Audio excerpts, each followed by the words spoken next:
aini masu san su ga kukan mutum maruwa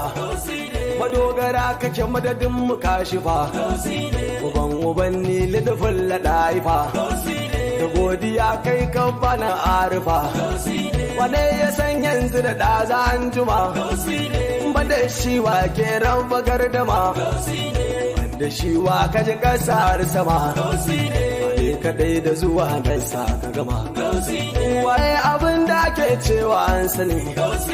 waye da kamanta shi yake tuni wane ya bai duka aka wani tasiri waye da yashin kuma shi yake gini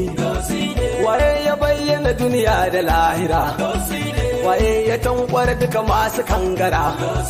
waye ya sa mai sauri ya makara waye mu wayarsa ta zo da shatara wane a neman ka sani ake bata